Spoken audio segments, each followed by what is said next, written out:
Over 1 million people were given emergency food in Britain last year, and the numbers are growing. Large numbers of ordinary people are turning to charities to provide food for themselves and their families.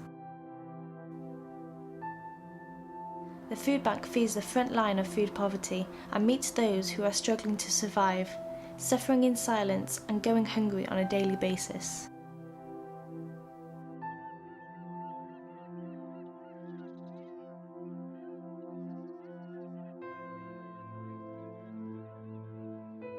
The King's Storehouse Food Bank in Rhyl, North Wales is one of 445 food banks that has been launched in the UK to keep up with the rising demand of food. Run by a Christian charity, the food bank provides 3 days' food to people in financial crisis. Many, such as the one here in Rhyl, are struggling to keep up with the amount of referrals they get, especially around the Christmas period. And the numbers are expecting to rise, with the worst off having to turn to the King's Storehouse to make it through their cash crisis. We deliver probably something like 20 or 30 food parcels a week.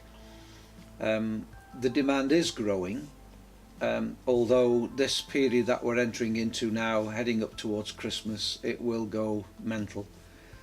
This time last year, every team member was out. We normally have a day assigned to us, but this time of the year through till Christmas week, most of the individuals concerned are out, and we're all out every night delivering food.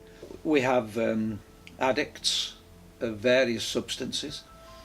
We've had people who are they've lost their job. We've got people who just can't work. We have those who have lost their benefits because they refuse to get up in the morning to go and sign on. You meet some characters, some awkward characters, but a lot of incredibly lovely people who burst into tears when you turn up with a load of food. The way we run our food bank is quite unique. Most other food banks, you go to them and you pick up your food. We don't operate that way. We always deliver the food. And that means that when we go into somebody's house, we carry a big food parcel in, and as you're going in with the food parcel, you're looking around all the time. You're looking to see what other needs are there. I think it's an ongoing problem, and we refer quite often. Obviously, it's coming up to Christmas. There's young, parents with young children who are trying to get presents and sorting everything out, and sometimes it just gets a little bit much and they need a helping hand. We have lots of homeless people that come in for food vouchers, and we look to see what the means are, see what the crisis is. If we can help them with the crisis, then we do, but we also give them a food bank voucher.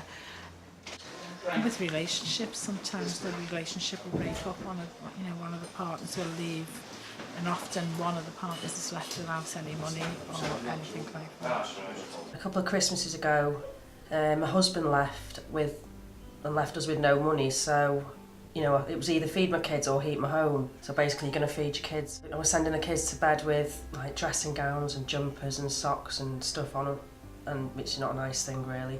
So I contacted Sarah from the food bank and just asked if there was any advice about heating my home, because I'd seen on the food bank website that they gave advice out like that, and she offered to come around, have a chat, and asked if we'd like some hot water bottles for the children, because they'd had a donation of a few of them. So they brought those round, gave me the advice, and obviously I had food in the cupboards, but it was just very, very basic stuff, and it was like, egg and chips every night kind of thing.